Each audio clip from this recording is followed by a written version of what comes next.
Good evening, ladies and gentlemen. Being 6 p.m., I will call to order the Personnel Committee meeting for Thursday, September 19th, 2024. All members are in attendance. Item number 2 is approval of minutes for Personnel Committee of August 15th, 2024. If there are no corrections, I'll make a motion to approve the minutes for the Personnel Committee meeting of August 15th of 2024. Second.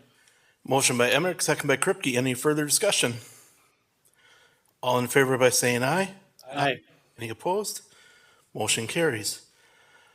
Item number 3, review and discussion of amendments to various sections of the Village of Jackson Employee Handbook and adoption of the revised Employee Handbook effective January 1, 2025.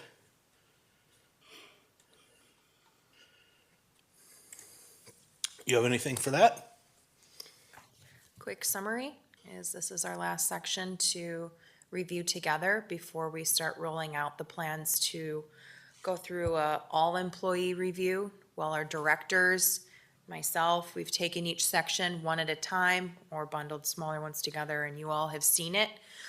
We shouldn't take for granted that employees themselves have also had the chance to get the clarification they need prior to signing any acknowledgement forms and then upholding them all to these standards.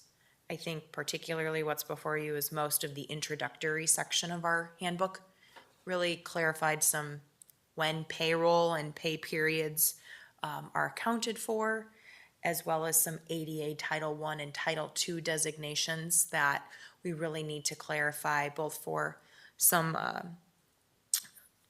think it's in the accreditation process for the police department, as well as our own HR practices. Our Title I and Title II designations are important in today's day and age. So I'm happy to field questions if they exist. Before I do yield back to you, Mr. President, I do want to also throw in that Section 5 of the flexible spending account clarification and cleanup was made. There's no change to the benefit itself. It's just being a bit more clear in what it's there for and who is eligible, which would be anyone eligible for the health care or health benefit itself. They're getting that now. They are. I should actually go into one more detail on that topic, which Darlene and I were working on, and that has to do with being in the state plan. If you are a part-time employee, and I believe the hour equivalent is a little closer to like 30 hours a week. Technically, if you're in the state plan, you need to offer employees access to the health plan, but 50% of that premium comes out of their paycheck. It's an extremely difficult plan to afford when you're only working part-time. And in that, when Darlene and I were crafting the flexible spending account or revisiting it, we did want you to recognize that at this time, those part-time employees would not have access to that FSA contribution. And that's just the recommendation that Darlene and I have for that benefit because what full-time employees dedicate and put in as time and work hours paid, we think the FSA should be accessible only to those who are working full-time.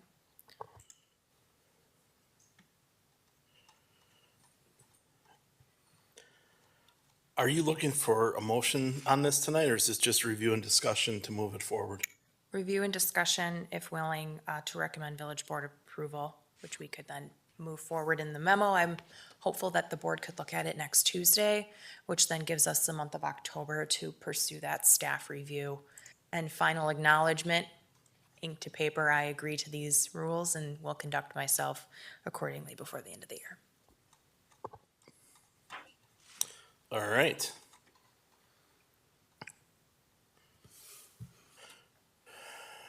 I will make a motion to recommend village board approve the revised employee handbook to be in effect January 1, 2025. Second. We have a motion by Heckendorf, second by Kripke. Any further discussion on this item? Any more questions? All in favor by saying aye. Aye. Any opposed? Motion carries. Item number 4, proposed staffing adjustments for the fire department. Who is starting this one off? Happy to tee it off and All right. fill it in as most appropriate, Aaron. What we're coming back to you to revisit is the staffing needs for the Jackson Fire Department. This particular conversation was first discussed last month with you all when we were talking in general terms about retirement, succession planning, wages, and staffing needs of the village. What we've done since our conversation together, Erin has put together an internal survey where we have some data made available in this memo. We've gone ahead and more fully explored what paid on premise could mean, because we know that right now shifts themselves are just not getting filled or signed up for, paired with an environment where there's just an increase in calls. And so prepared for you all is a little bit of that summary. I know I've broken the one-page memo rule. You have a two-page memo.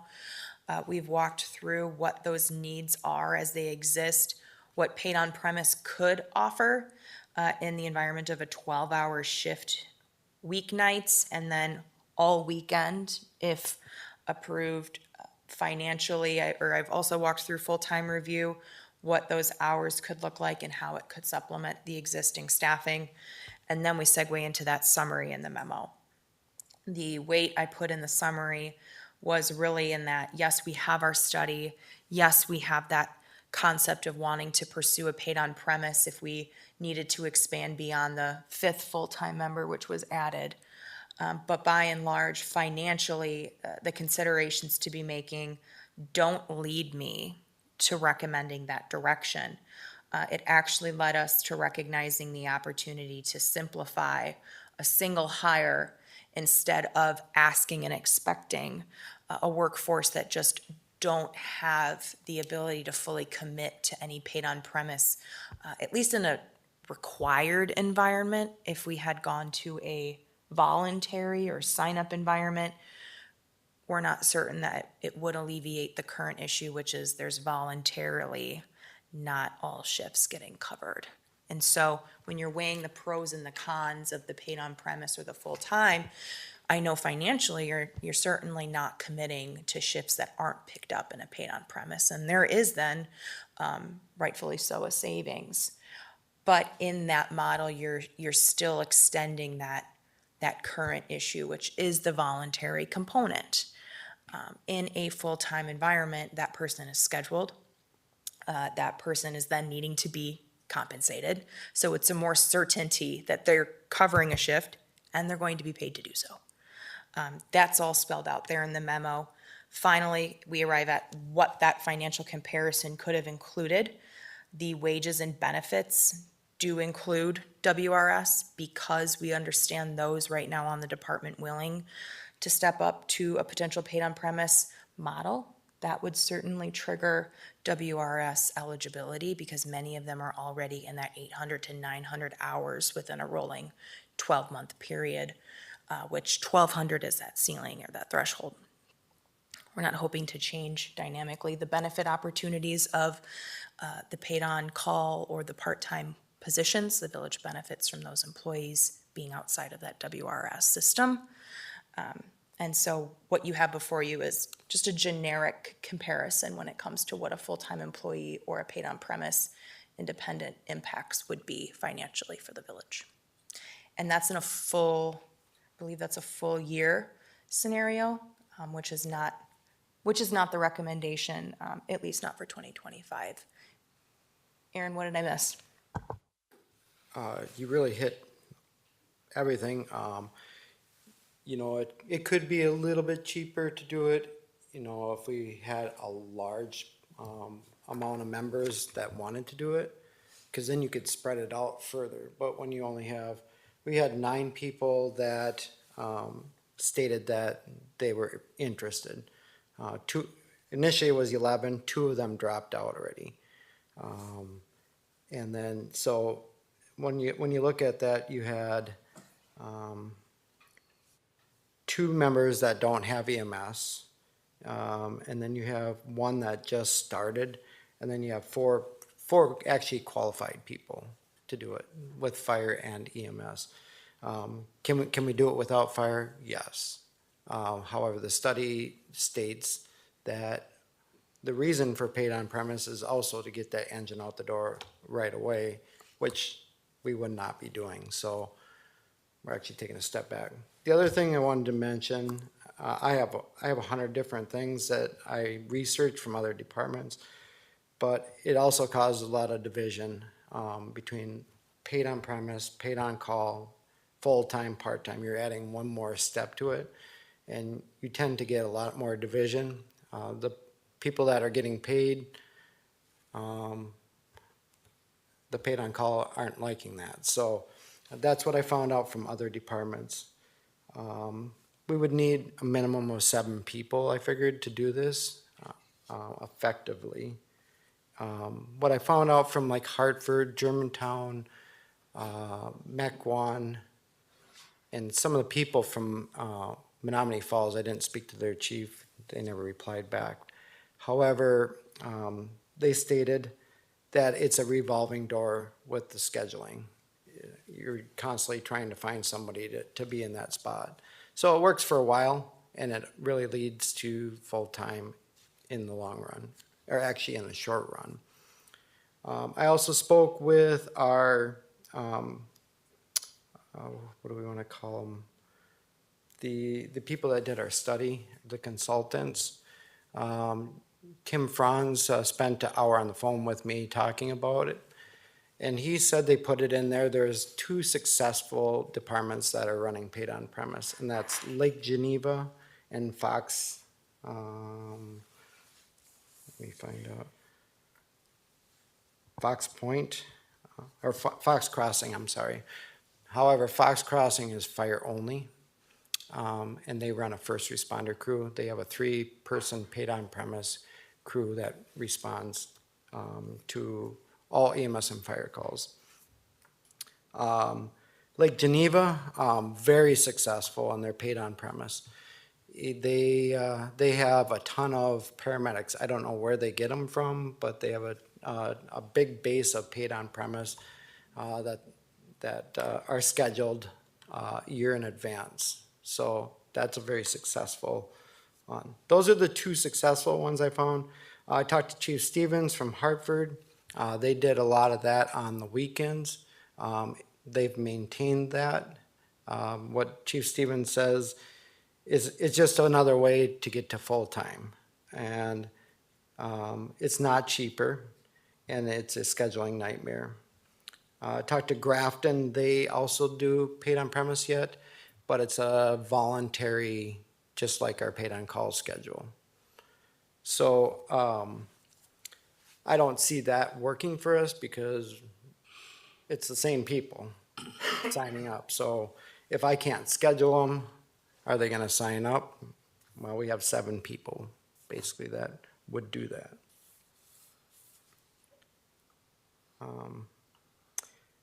The one thing I want to drive home between the paid on premise and the full-time is paid on premise will help our nighttime. It's not going to help our daytime. We're slowly losing our part-time. And so in November, we're losing 1. That knocks us down to 2 part-time people for the daytime. However, we do have 2 paid on call members that have been helping out. One of them is also leaving in October. So we're still at 3 people, even if that paid on call, we keep that model going. So in long story short, it helps our nights, the paid on premise. It doesn't help the days. I made up a ton of benefits and cons to this. I don't know if you want me to go through it, but I'd be happy to, but I'm going to leave that up to you. I don't think it's necessary for me to do that. I think you have the point of what I'm trying to make. The cost is roughly the same, maybe a little bit less for the full-time, and that's including those full-time people having overtime. So, and that amount for the paid on premise did not include WRS because I thought it would take at least a year for that to happen. I further found out that would not be the case. There would be probably 5 of those people that would qualify fairly quick. So That's including POC and part-time. couple of Right, individuals. and some of them are part-time members already.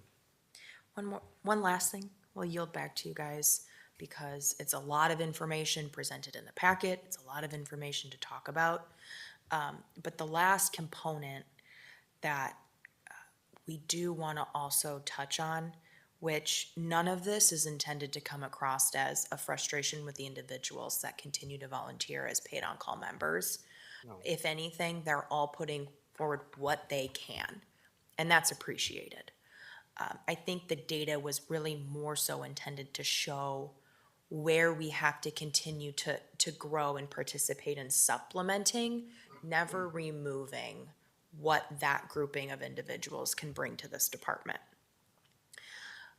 What's not fair to those individuals is the level of continued increased expectations and certifications, and what these individuals are expected to continually retrain and recertify on comparatively to someone else who is here full-time. That's a disparity that nobody in this room can really fix or address, but it's a certainty that came with and weighed in on my recommendation to select another full-time option.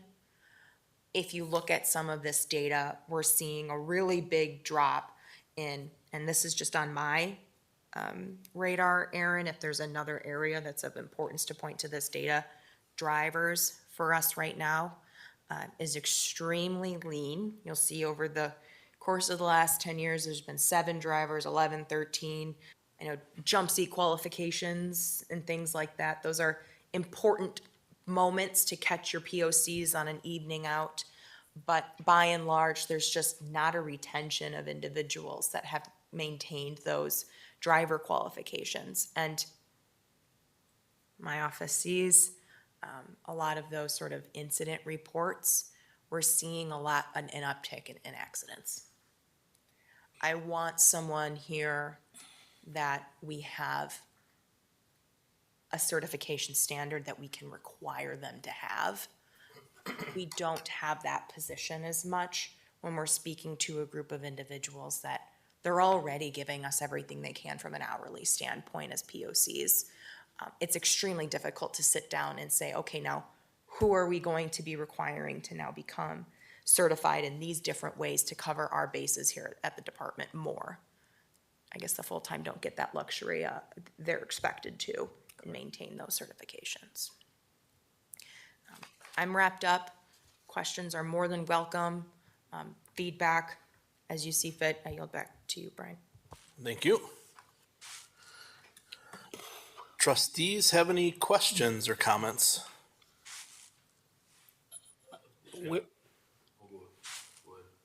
Where will the funding come from? Is that going to increase the fire department budget by that much, or is there going to be some internal shifting in the monies? I can start. First thing is, yes, it would be coming out of our budget. It will increase our budget. We would not fill those part-time positions, so those are eliminated to help that cost. Also, I forgot what I was leaning to. Far as costs, we would look at July 1st to save us the large amount this year, so that knocks the cost down. I don't know if you have anything further on that.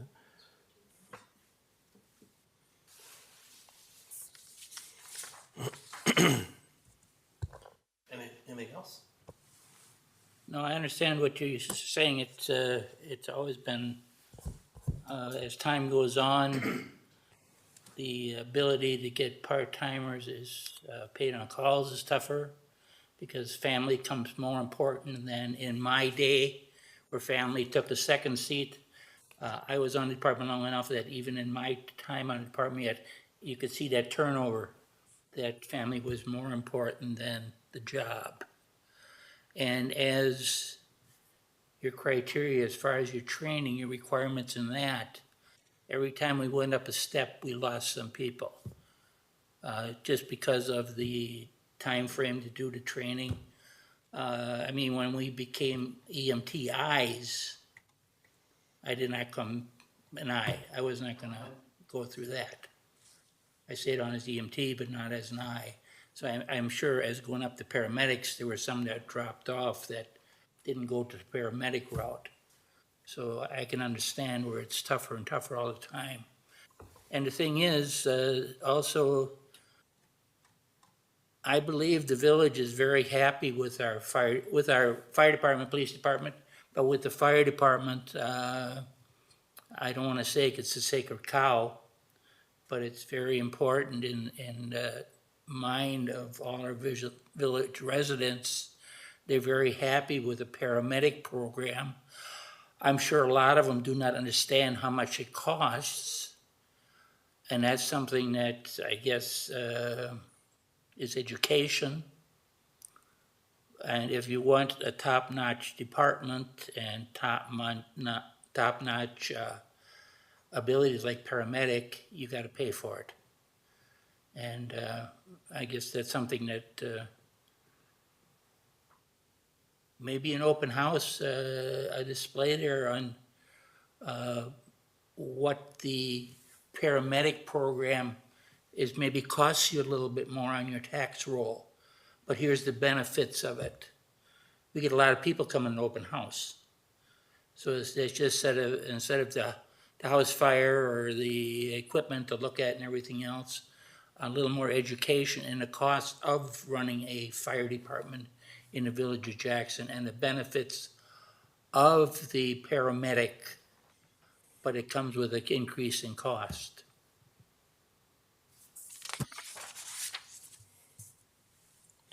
Brian?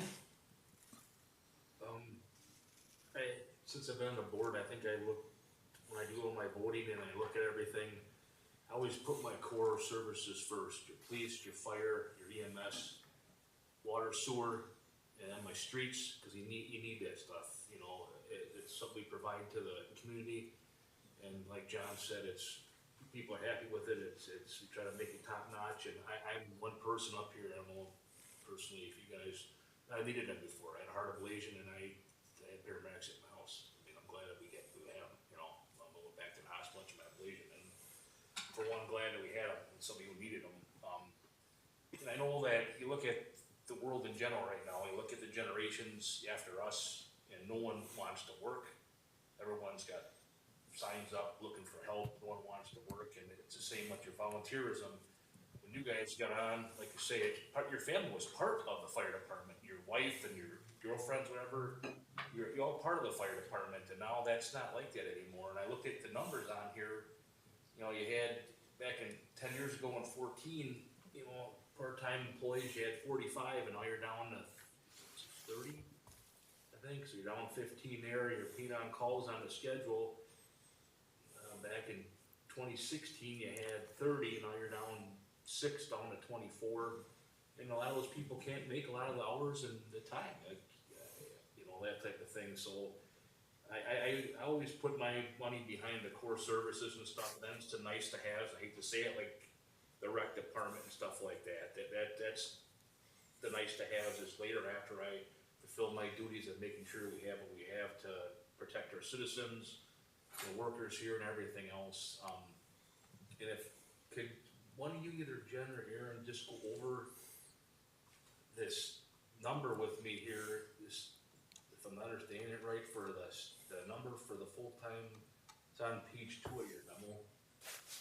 The graph comparison, so it's cheaper if we hire a full-time person than it is to look at what we were doing. Sure, those numbers are lumped and totaled together, and they represent a full year. Aaron? Correct, full year. So when you're comparing the two, I found it important to first see there's a 3,300 hour calculation below for that full-time employee. We're talking 2,900 hours in straight time a year, about, Aaron, on average. The 3,300 is what we build into our budgets to include room for overtime in the event of sort of those longer absences of any of our other shift employees. And so you all recognize when these calculations were made to include all of the actual wage, your FICA, your WRS, all of that was based upon 3,300 hours. The paid on premise impact was calculated based upon 3,800 hours. That is based off of a 12-hour shift on weeknights and 24 hours covered on the weekends. When you walk through the wages below, we've tweaked in each of those cells what the full-time commitment would be to wages. You see the full-time employee and the full-time wages cell, that's up significantly compared to the next one, which is the paid on premise impact, the 802. That 802 doesn't represent another body. That 802 represents the status quo and what we have. When you come down the next row, your part-time wages and benefits and the full-time, 98,392. The reason that that is lower than the paid on premise impact has to do with that WRS activation. Because in that paid on premise environment or in that model, your part-time employees, while on paid on premise pay, will trigger up their hours past that 1,200 threshold in a rolling 12 month, meaning the hours we were getting out of them as part-timers under the full-time employee model, if we're expecting more hours out of them in the next paid on premise column, it's going to be more expensive to the village because of WRS being triggered. And that could even be higher, because if they have more hours, certain people, that could fluctuate, that's. It could. It is a smaller portion. I think we have about 4,000 per employee that it would be triggered, and not just in the part-time, but you'll also see in the paid on call then row that comparable of the 166,484 and the 271,215. You're watching both wage go up. I shouldn't have called it paid on call wage because that's contradictory or confusing to that column header. But what those numbers represent is that same group at the 166,484 would effectively transition to a 271,215 with some of that WRS triggered and a higher, well, this doesn't include the higher hourly wage that we would need to come back and talk about paid on premise by itself another time. But there's moving pieces, what that hourly wage will be to get someone to pick up the shift. That would have to be further explored, and this number would need to really be sharper in that way. Another component to your budgetary question, John, is I'm not sure specifically how, we call it LOSA. The state has changed what it's called a couple different. SAP. Okay. Calling it now. But there is an impact. I'm just getting to the bottom of the black and white world where it goes away if you're a shift employee. Paid on premise is a shift employee. So do we have a POC base that would be willing to shift to the shift employee option with the potentiality that LOSA is not there for them anymore? That retirement carrot, I think you'll call it, or benefit. Yeah. So The there's other really more option for information them. needed, but does that answer at least the chart and how it was approached to be informative? Yeah, and you're not, by adding this person to cover hours that you're having an issue with, you're still gonna be utilizing all the members that you have there. You're not, if people can take the hours to help out on vacations or whatever the case is, you need more people paid on call, or your part-timers, they're free to, you're gonna utilize those people as. Yeah, absolutely. I think the big thing about this, I get, maybe accused of, I want a full-time department. But I think in the study, it says we should be a combination department, and I think that is exactly what we're trying to do. I think by going to paid on premise, we're speeding up the full-time department. It's inevitable. Everyone that goes to it ends up going full-time. And that's not what we want to do. It's not what I want to do. Maybe when I first came here, I thought that way. I don't feel that way. I think the department works very well the way it does. We just struggle with hours and the schedule, and I think we need to keep the paid on call going as long as you can, because that's going to save us a lot of money in the long run. Because if we do paid on premise in one line, it's just a matter of time before you do another paid on premise on another line, and then it becomes you're hiring those people as full-time people. That's what I've found from other departments. Doesn't necessarily mean that's what it would happen, but history has shown that. I think like John said, we're having the same problem everyone else is out there trying to find people to volunteer. People no one wants to work, I mean, at good wage jobs that people don't wanna do. And are our full-time guys, are they salary or are they hourly? I thought they were salary. It's very tricky and it's works out to be kind of a salary. However, they do qualify for overtime. So if they work an extra shift, then they would qualify for overtime. Would it be beneficial to us to do like a salary and so there's no, you know, Well, there's, can you do like, It's hard to do for a shift. That makes it very tough to be able to make them do or pick up the shifts. I don't think you can there's. by labor standards. There's, Yeah. yep, FLSA. Yep. Let's say Don't have up, so I can't reference it. with that many Right. hours, there's a certain hour amount you automatically triggers overtime. So I just thought, looking back, that's why I asked when we set this, we had that, was it study or whatever, was, you had all the numbers broken down, maybe it came from you, maybe last year, year before, we had all the numbers and where we were starting people at, you know, I think it's probably before the study. And that's why I was wondering if it was, looked like it was salary, that's why I asked. I have, honestly, I have no problem, you know, if you're telling me as a chief that you need someone to cover hours for the safety of our community, I have no problem backing you in doing that, but I wanna be fiscally responsible when we're doing it. So, I mean, it's up to you guys then to come out with how we're gonna pay for it, I mean, I support it. If we need it and you're telling me we need it, that's, to me, that's a core service we provide. And I support, you know, doing it to cover those hours. I don't wanna leave anybody hanging here in this village with, you know, something that we can't, you know, come to, so. And to expand that, at a minimum, tonight's conversation is hopefully going to be a recommendation for the board to consider, but in no way would that be binding without, one, the budgetary adoption. I mentioned that in a potential recommended motion. That's really how we've always approached these futuristic staffing and wage conversations, is we're seeking this input now as we're getting to that final stage of these budgets that we're ready to show you guys, so. I just have one more question. So like the paramedic service, one of you guys brought up, the cost, I think John brought up the cost of it.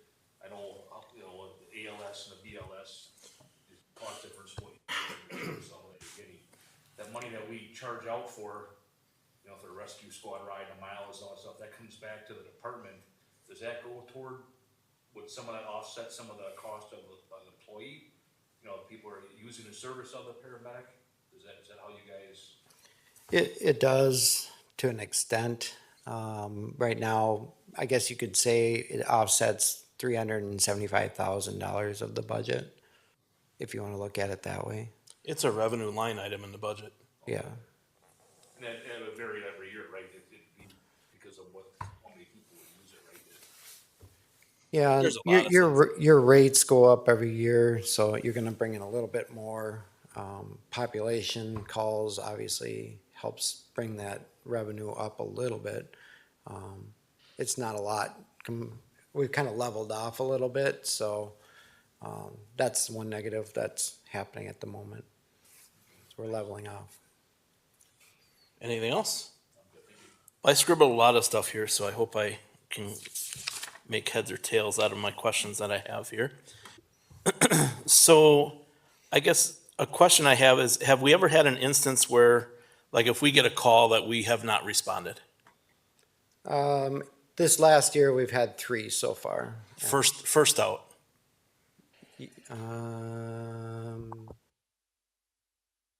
2 this year, first out, and that was because we did not have a full crew.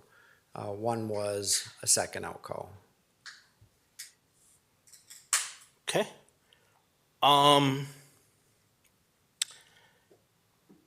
have you ever thought of, so the ICs, you have an IC on every night.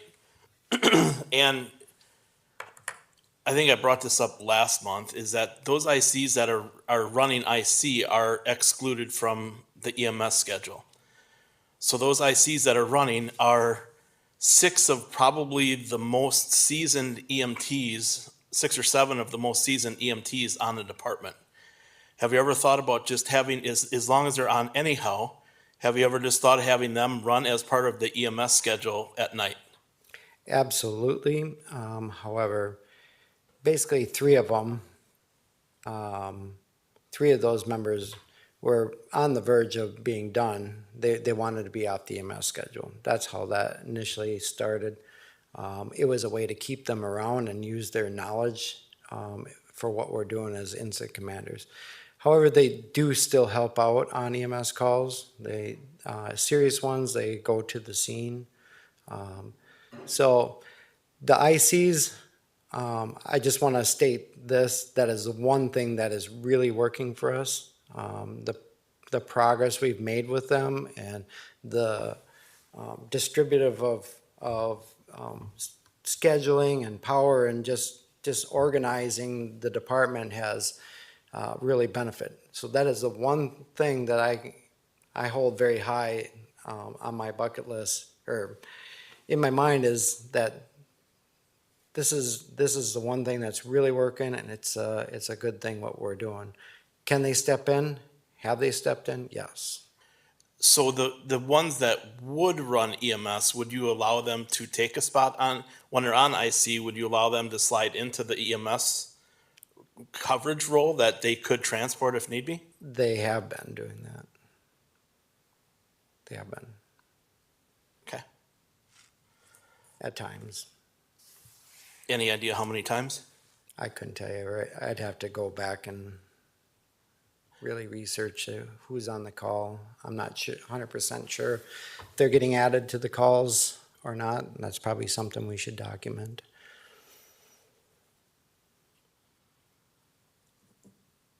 And then also organizing second out calls, which we get a fair amount. So those guys help with that portion. Organize it or respond as second out. So during the daytime hours, have you ever considered running 2-person crews? That you wouldn't have to have that additional part-timer here? Basically, we are running 2-person crews with Assistant Chief Heiser and I following for the to help, and then for the second calls, which we do get a lot of. So, because I know you guys have a lot of administrative work and stuff like that, you and BC Heiser. So, I mean, there's a lot of daytime calls that everybody's running out the door. If you just ran a strictly 2-person crew out the door during the day and you guys could stay here, you're still here for that second call, but it still allows you to do all your other stuff that you have as your regular duties. So I was just wondering, because then the part-time portion of that during the day is not as detrimental as when you just run a 2-person crew. So we do at times, Assistant Chief and I will stay back because it's not a critical call, and we're available for the second out. The other thing is, a lot of times we'll go out with 3 and I'll come out and basically bring 1 person back so we're ready for the second call. It's a really good system that we have going right now. I'd hate to step down from that. There is times when there's just 3 of us here, and so you don't have that extra person for the second out calls, or fire, or IC, incident command system. So I know questions were brought up, or comments were brought up about that, having a paramedic level service, and any level of service for that matter, the costs have been increasing, and we've seen large increases to our budget over the last 5, 6, 7 years.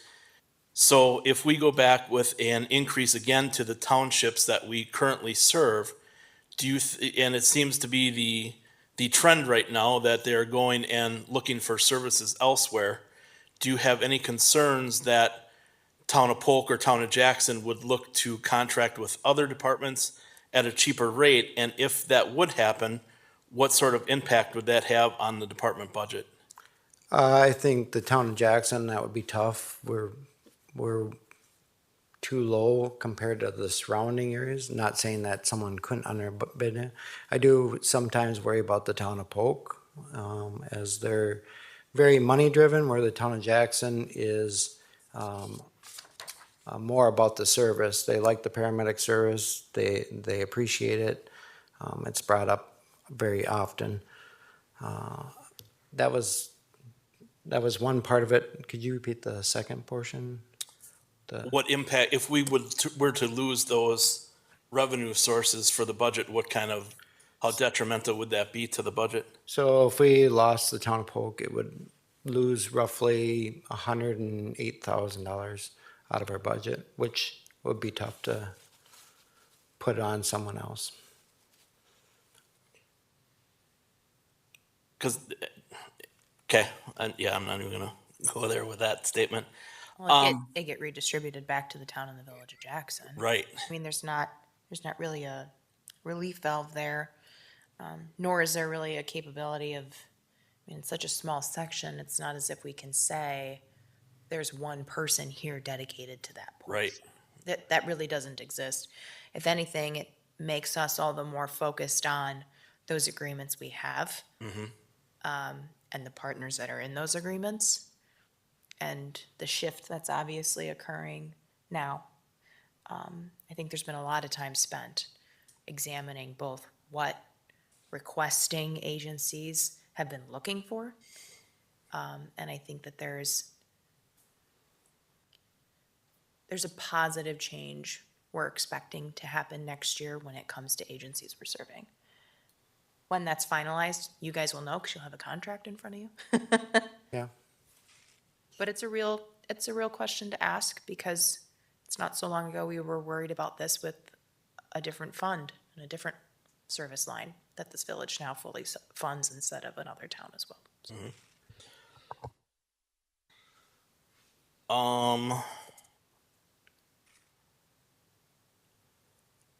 So if you were to be able to hire somebody in July, would you require that they're paramedic? That's the ultimate goal. The last time we didn't get good candidates in the paramedic level, so we are currently sending them to school. Obviously, that's what we're looking for. That way, that person, when the lieutenant or lieutenant paramedic with the highest level takes vacation, you have someone to step up in that position. We're running to that problem right now with vacations, sick time. So that is the ultimate goal, is to push that person up to help alleviate overtime, and it also gives the paid on call some more time that they can fill in if they want to. You have 5 really dedicated people that would step in that position. That's where I was going with that. I think if we do end up hiring somebody in July, I think they almost have to be paramedic, even because if they are even an EMT basic or an advanced EMT, and they haven't done their paramedic, you get zero benefit out of that for about a year. That's So correct. there you're talking end of 2026 by the time you'd have them as a paramedic on a schedule. So, I mean, we can cross that bridge when we get there at, 'cause I don't know. I think it really comes down to the Police and Fire Commission. Right. And who they choose, and Right, it's just got to be stressed that you need to hire a paramedic, so. agreed. Stealing some money from somewhere else.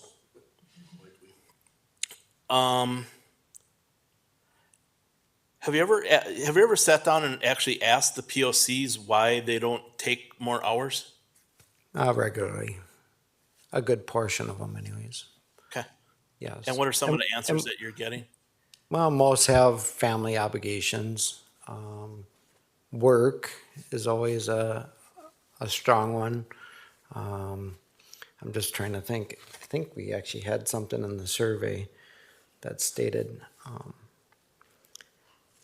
Mostly it's kids though. And I can speak for that because my kids are in sports and they're very busy. I leave here, I go right to their sporting events or I'm helping coaching. So I'm trying to do the same thing as the POCs, volunteer my time for another cause. So it's very stressful on parents and you have to pick a little bit, and so people are doing it as much as they can. You've seen in the survey that I think there was 7, I'm not sure, people that said there's too many hours, but a good portion actually said it was adequate. I don't know if I necessarily believe them on that because you see the empty schedules, so I'm not 100% sure. I don't know if that answered your question or not. But. Yep.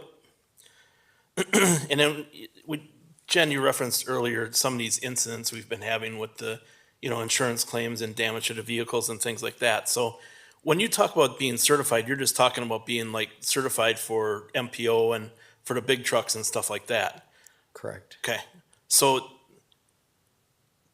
the incidents that we're seeing now are with what I believe is a jinxed ambulance that,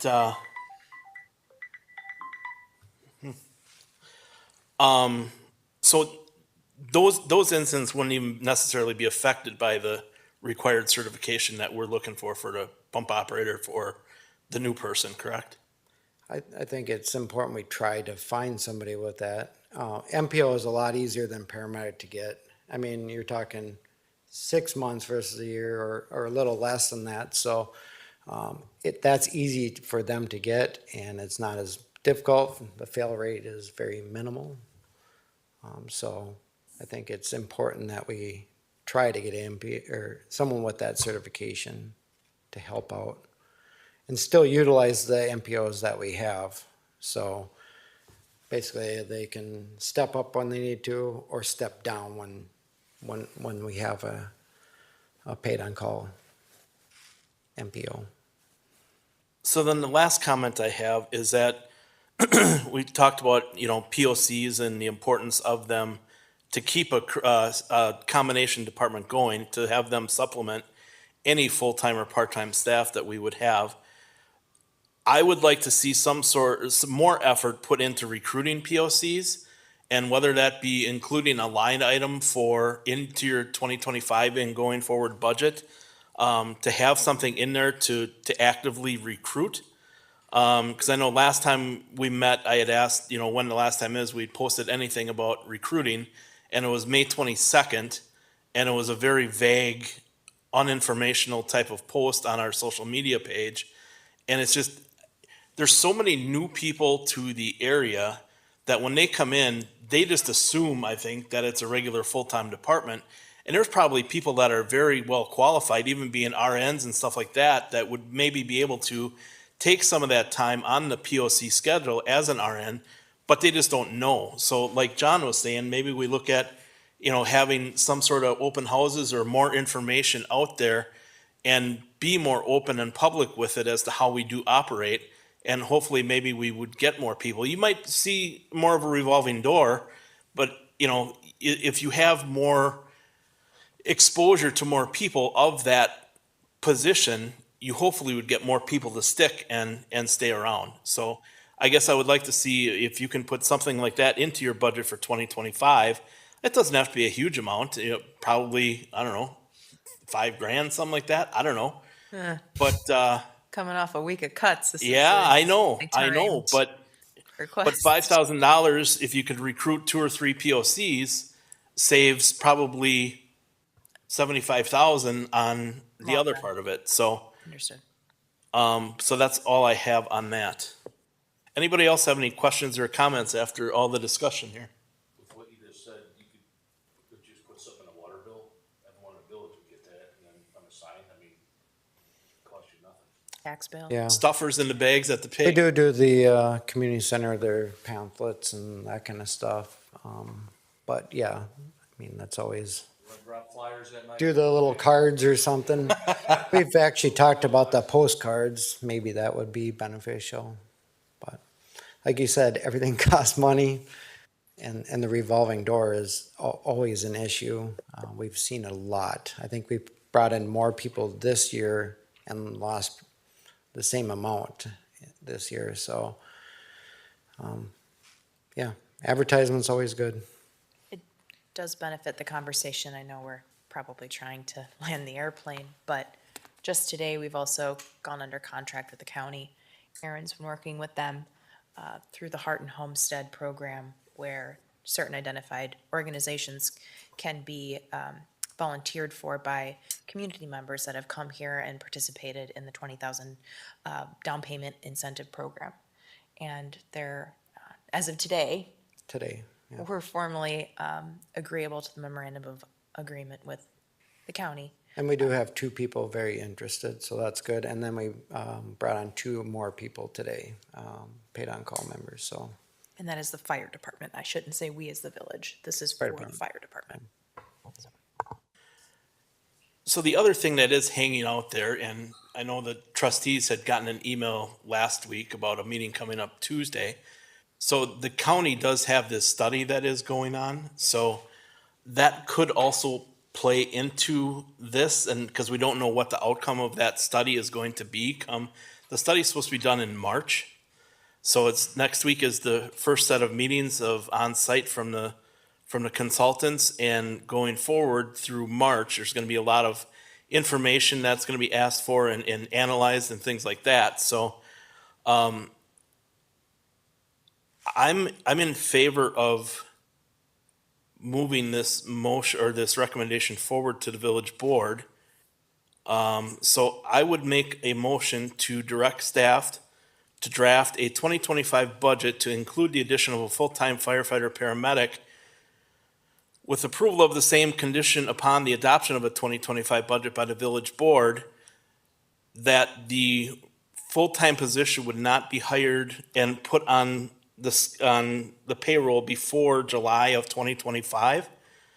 And also that it would come back to personnel and village board for approval before the position is posted, pending the outcome of the study in early spring.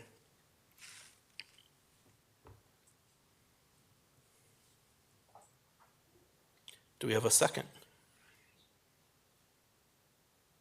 I'll second for, talk more. Okay, we have a motion and a second. Motion by Heckendorf, second by Emmerich. I think that study is gonna put us way behind the 8 ball if we still put this in the budget. And that study's not gonna have nothing done before July, where they're gonna tell us we're gonna combine departments or do whatever. There's so much stuff. I was thinking about that today, cause I think Jen called and asked if we, go to that meeting on Tuesday. And I thought about this, what about our fire departments? What about all the equipment that we own? What are they gonna, how's all this gonna play out? This is not gonna be done in a couple months. It's gonna be probably years in the making, like Grafton and everyone else did their stuff over the last couple of years. I don't wanna hold this off. Like, if you need somebody now, and we're talking July to get this person, I still say we go with the July date. And if something changes by then, if the county wants to do something, they can give us some money. And then all these agencies that have another study done, give us some money so we can hire people, and that's what will help us. The county's already given us money. We can take some more than, it's just, So by the motion that was made, there is nothing in that motion that disallows the position from being hired in July. All it does is it would have to come back here for the yay to post the position, because the study is going to be complete by March. So it would at least give us some insight as to if there are any changes that are imminent or not. We just don't know. And there is no foresight at this point as to what the results of that study are going to be. So I think with the motion that is on the table still allows for that position to move forward on a timely basis in July. Just that, once the study is done and let's say it comes back in March that nothing's going to happen or we don't know anything for a year or two, At that point, we can bring it back here in March or April and say, hey, yeah, can we proceed with it? And at that point, we say, yeah. Worst case, I just don't want all of a sudden it does come to some sort of a, and I'm not saying this is happening, if it does come to some sort of a consolidation, that all of a sudden we have this person and we don't know what to do with them. That's my, The odds are that person to get sucked up with everything else. correct, I agree. There's nobody to work. I agree. So it's to act as a check-in. Correct. Okay. Sometime between March and posting. March and May. Or when the study is done and And posted. if the study's delayed, it's not gonna delay the hiring. Agreed. Yep. Agreed. You gonna add that to your motion? Sure. That, I'll amend the motion to state that if the study is delayed past July, that we would just move forward with the posting for the July hire date. I'll second again. Okay? Any further discussion? You're thinking. Yeah, I know I am.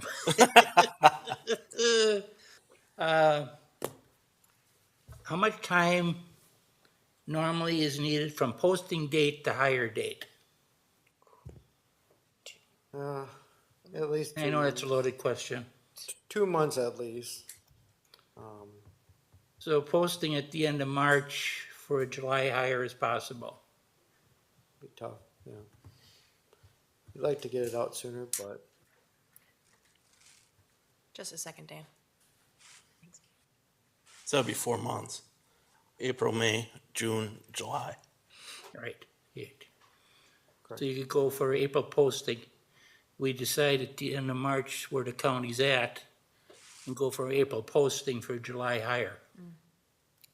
Okay. Okay. What's my motion? The other, If the study Oh. was delayed Before- beyond July, that was what it was amended to. say that again? If the study was delayed beyond July, We proceed with the hiring. we would still proceed with the hiring, yes, I'm sorry. We would need to know before July, though, is what John's pointing out. What if the study is gonna go into May?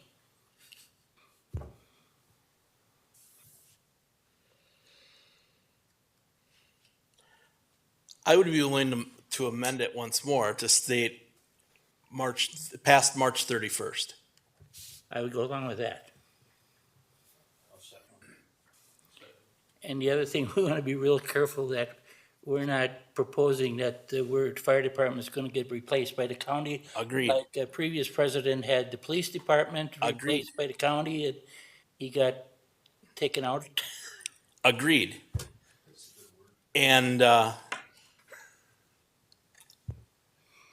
I'm not going to speculate, but yeah, I don't think that's. The county has reiterated they do not necessarily want to be in the fire and EMS business. Right, So- but if something gets out in public, you know how that spreads. Yep. Maybe not be true, but it makes headlines. Agreed. We don't know anything at this point because there's Right. nothing to know. So. So just for clarification and to avoid some concerns tomorrow when we're trying to draft these minutes, we have the record ready to reflect there was a first motion made that the full-time position not start until July 1st, 2025 and come back to Personnel Committee prior to being posted.